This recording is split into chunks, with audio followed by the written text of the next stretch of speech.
Hello guys, good morning. Ngayon ang second day namin dito sa Busan at na-mention ko nga kahapon magiging parang jump pack yung travel for today. So medyo malayo yung pupuntahan namin. Pupunta kami sa Haedongyong sa temple. So around 1 hour and 19 minutes kung magbabas ka. And then pagkatapos nun is meron din kami pupuntahan na Hyundai Sky Capsule. So para siyang train sa beach na overlooking. Nakita lang namin to sa TikTok at maganda kasi yung view, so gusto namin subukan. So plano namin umalis ng around 8 to 8:30 and then mag-check out na rin kami. Iwanan namin yung gamit sa lobby and then yun, travel nga kami papunta dito sa Haedongyong sa temple around 1 hour. Doon na rin kami magla-lunch. Pagkatapos nun, puntahan namin yung Sky Capsule and then konting snacks siguro. And then kailangan namin makabalik dito siguro around 3:30 dahil may hinahabol kaming train going back to Seoul at around 4 PM. So kailangan namin ma-squeeze in yung schedule. Nag-aayos pa si Ana and then yung gamit naman namin nakaayos na. So yun, tingnan natin. Hi guys, ready na kami mag-check out. Alis na kami. Boom! Hello guys, good morning. Naka-check out na nga kami. At iniwan muna namin yung baggage namin sa hotel. Balikan na lang namin siya mamayang 3 PM before kami bumalik ng Seoul. Ngayon, chine-check na ni Hana kung gano'ng katagal yung biyahe namin. Sa, anong app yun? Naver app. Yes sir. So guys, ito nga yung e-money card. Ito yung ginagamit nila for dito transportation. Bibili ka sa mga convenience store and other establishments. Pwede mo siyang gamitin just as long as may load to. So pwede ka magpa-load nito sa mga convenience stores. Pero na-mention ko nga kahapon yung GoTime gumagana din naman sa mga convenience stores. Yun nga lang, hindi mo sure kung gagana yun sa transportation mo. Kasi nga, itong T-Money card lang yata yung ginagamit na card. Kamukha siya ng, ano yun? Beep, saan yun? Oo. Tama.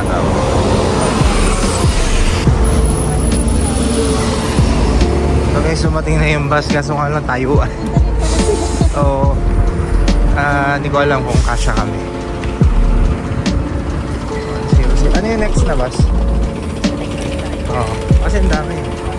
Mukhang hindi na kami sasakay kasi sobrang dami pala. Tayuan.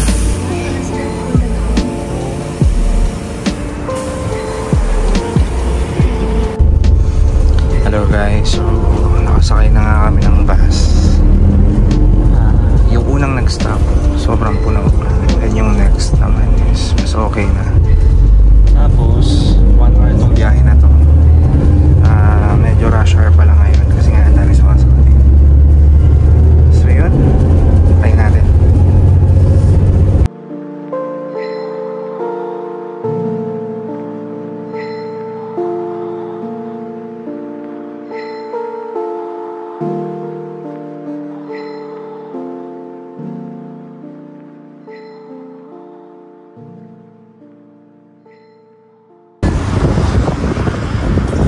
Hi guys, nakababa na kami ng bus.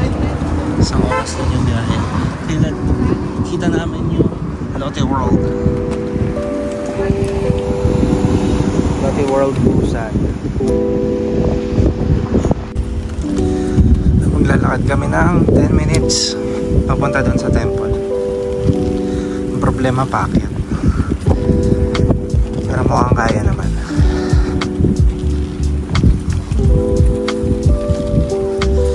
Saya hindi namin inabutan yung cherry blossom.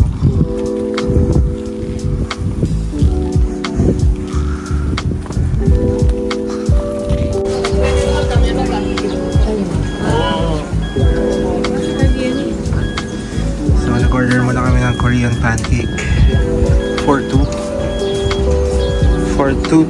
won each. Hello guys, so dito na kami sa temple. Pero kakain muna kami kasi hindi pa nga kami breakfast. Order lang kami nitong Korean pancakes. Tsaka spicy fish cake. Mas may libreng soup. Sarap siya. Tapos dito lang kami sa labas. Sayang lang hindi pa bulaklak yung cherry blossom, pero kung okay na yan, ganda sana ng view dito. Hindi namin na-timing yan kasi March 22 pa yung start ng pag-bloom ng cherry blossom. Pero at least napuntahan namin itong lugar na ito kasi nga gusto na namin makakompleto yung experience dito sa South Korea. So kaya ginawa namin, pumunta muna kami dito sa Busan. So pagkatapos namin kumain, pupuntahan namin yung temple. Then pagkatapos nun, pupuntahan namin yung beach na merong capsule, sky capsule na parang ganda yung view doon. Papakita namin. So guys, kakain muna kami.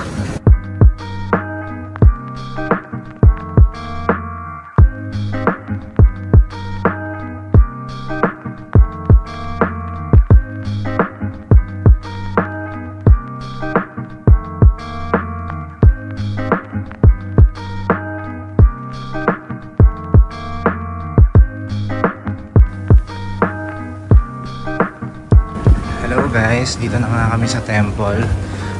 Tapos na kaming kumain at lalong lumalamig yung temperature, kaya dinobli ko na yung jacket ko. So yan, pababa kami. Maya makikita natin yung view malapit sa dagat.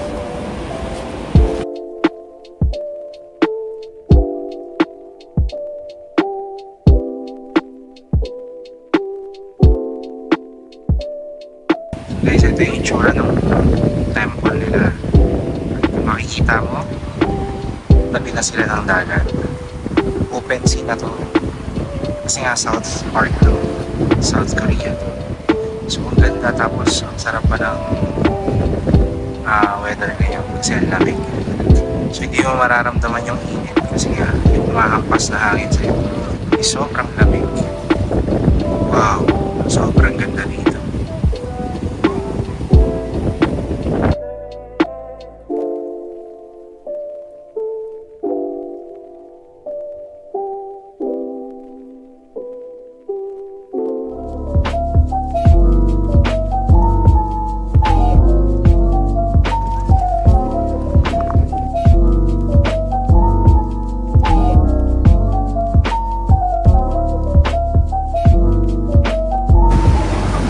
Guys, nandito na kami sa kabilang side ng temple. Meron dito ang hinahagisan ng coins. Kailangan ma-shoot mo doon. Yan, dyan.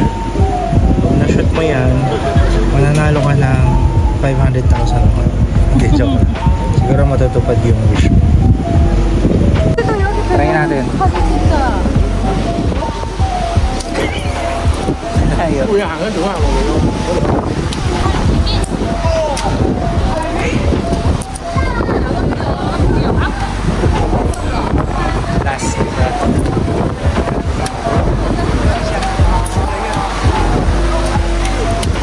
Si Hana naman.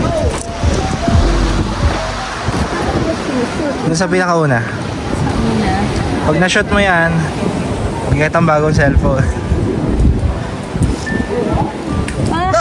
Shoot agad! Shoot agad! Shoot agad! Isang tira lang, shoot agad. Shoot agad! Shoot agad! Dalawang cellphone na. Ay! Oh, last one. Wait. Oh, last one. Wala.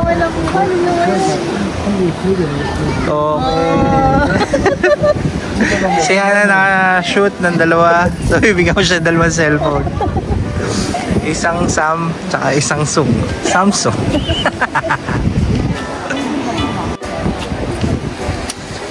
So, naka-shoot nga si Hana dun sa lucky coin. Napakaswerte. Sabi ko pa naman, bibigyan ko siya ng cellphone. So, bibigyan ko siya ng isang Sam, tsaka isang Sung. Samsung. So, nandito na tayo sa kabilang side ng temple. Ayan. Ganda. Ayan o. Napakaganda.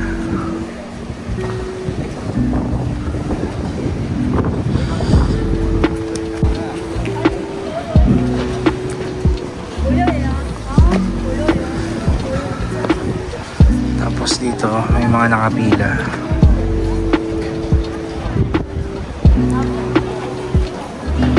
Nagdadasal yata sila.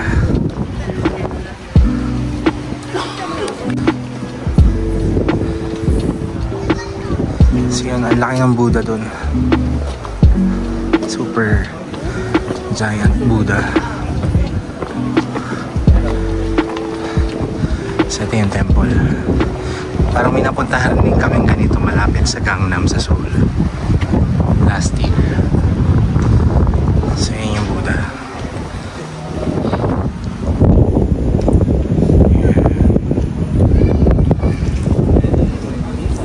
So nagpapaw sila, nagpe-pay respect sila sa kanilang Buddha. This is a holy temple, guys. Kaya dapat i-observe mo rin yung kilos mo. Kailangan as much as possible tahimik ka to pay respect.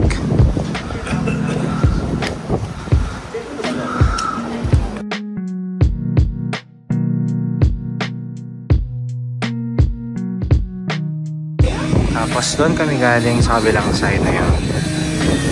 Yan.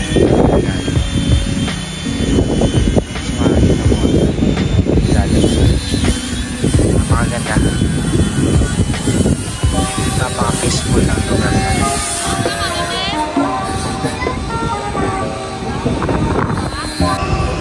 Hello guys, so dito kami sa, anong pangalan nito ulit? Ha? Sky Capsule. Dito ulit kami sa Sky Capsule. Hindi namin na vlog kanina kasi nga nagmamadali kami. Tapos may nakita kami magandang spot na pwedeng video. So ito yung sasakyan namin. Yan, yung mga Sky Capsule. So yun na nga guys, nakasakay na kami dito sa Sky Capsule. Ito na kami ngayon. Anong kulay ng bus natin? Kulay green, no? So ganyan din yung kulay ng bus namin. Sabi nila 30 minutes daw kami mapapaikot-ikot. Mahaba yata itong truck na to. So sila pabalik na.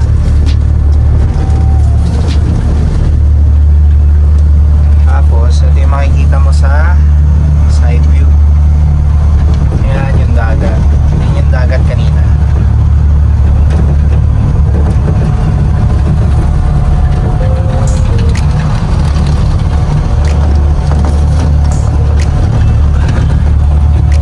Ganda.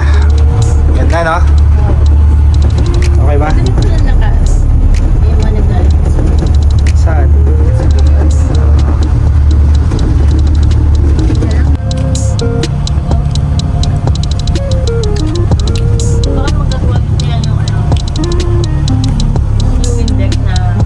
So guys, nagutom na si Hana. Kumain na rin siyang biskwit. Ito nga pala yung tinatayo nilang tulay. Tulayan hanggang Pilipinas. Sheesh! Joke lang. Viewing deck daw. Ito naman yung galing ng mga kabilang side. Hello!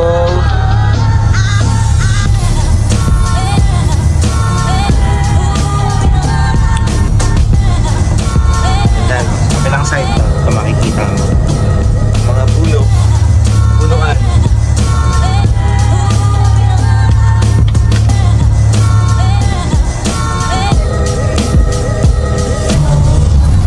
So, patapos na kami dito. Papasok na kami ulit sa Mipo Station. Next station, Cariado Station. Next in line, Yamaha. Manote Line. So, maganda yung experience namin dito kasi nga nakikita lang namin to sa Instagram tsaka sa mga reels. Pero ganda talaga. Siguro next time kung pupunta kami dito, isasakto namin na hapon para golden hour. Mas maganda talaga. So, yan na sila. At yun yung mga nag-aantay ng next train. Yan, dami na nakapila. So nakaalis na nga kami doon sa Sky Capsule. Dito kami sa Mipo Station. So may mga food din na nagbebenta dito sa labas. May mga food truck na maliliit. Yan. Buti na lang doon kami nakasakay sa kabilang station kasi mas maluwag. Doon dito pala sa Mipo Station daming pila.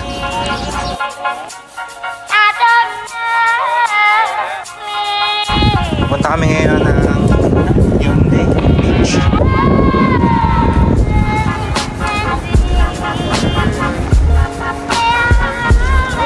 Hindi mo mararamdaman yung init dito, guys. Kasi ang lamig talaga ng weather. Pero siguro nakakaitim din to pag hindi ka nag-sunblock. Siyempre. Daming seagulls doon, no? Mga turista na pupunta.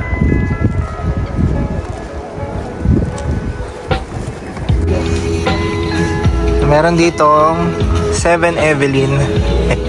Tsaka ito yung isang sikat sa kanila. Nice to see you. Nice to see you. Tapos meron pang isa, GS25. Si Hana tatatakbo. Ayun yung beach, guys. Ganda. Sheesh. Ganda dito sa Busan, sobrang ganda. Oh my god.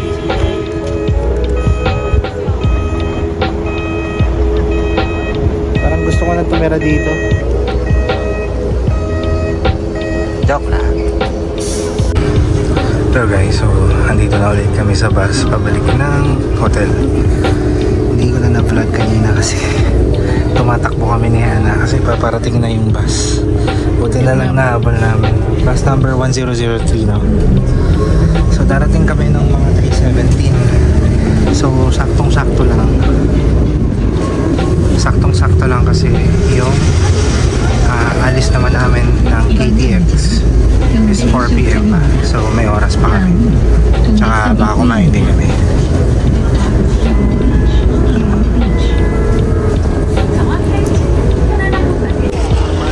Hello guys, so nakababa na ulit kami dito sa Busan Station. Saktong-sakto yung nakalagay sa Naver app. 3:15 nga kami nakababa. Medyo nasasanay na rin ako sa paggamit ng app na yon. Hindi ka talaga makakawala. Although kanina medyo nagmadali lang kami. So ang gagawin namin ngayon, balik-balik kami doon sa Ramada. Ayan yung hotel na yan. Ayan. Kukunin lang namin yung gamit namin. Tapos pagkatapos nito, baka magpunta na kami dito sa Busan train station. Ayan, naray ko. Sakay na kami ng bus going back to Seoul. Ayan.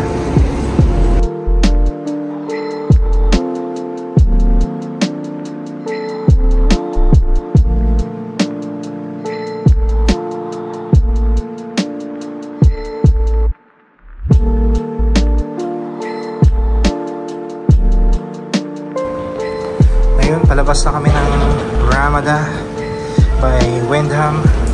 Thank you so much Ramada Encore. At papunta na nga ulit kami na Seoul. Yan, dahil kami nasakay. So saktong-sakto lang naman yung timing na.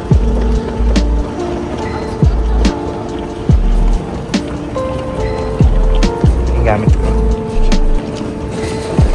Kanya-kanyang dala ng maleta. Pero kanya pareho. Ay, hindi pala. Niram niya yung isa.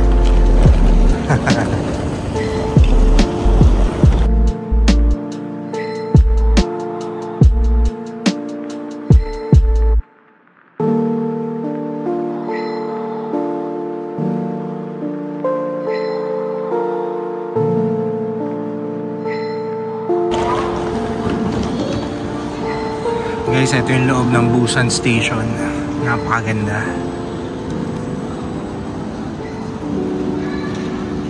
So, ang gagawin mo, hanapin mo kung anong track ka. So, kami track 6 kami. So, pwede ka na rin dito kumain. May mga coffee shop din. Convenience store. Kung gusto mo dito na lang.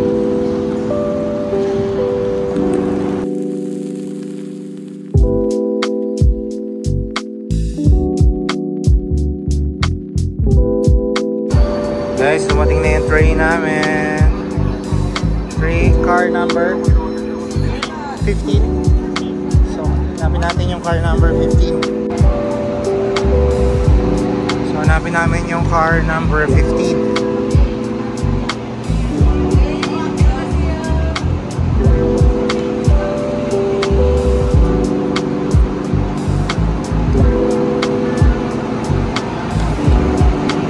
Hello guys, so nakasakay na kami ng KTX train.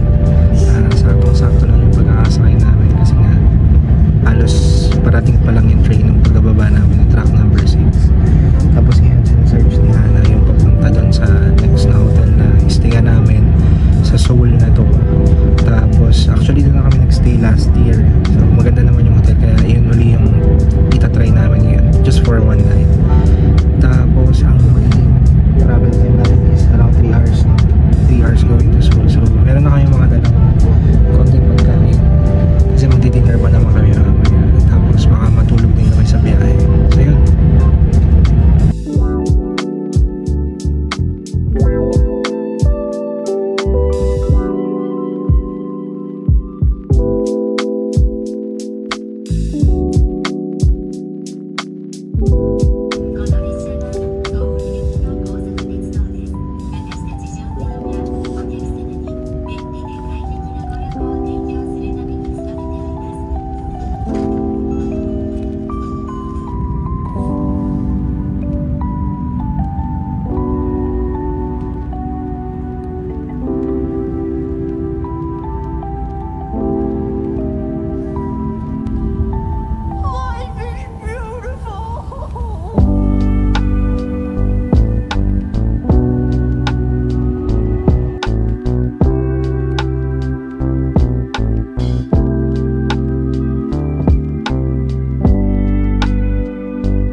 Hello guys, ito nga pala yung dinner namin ngayon. Authentic samgyup.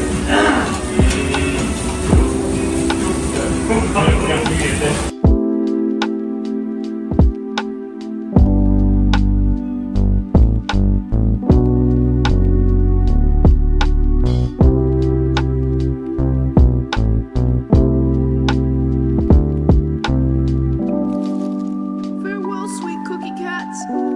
I'll always remember the time we spent together.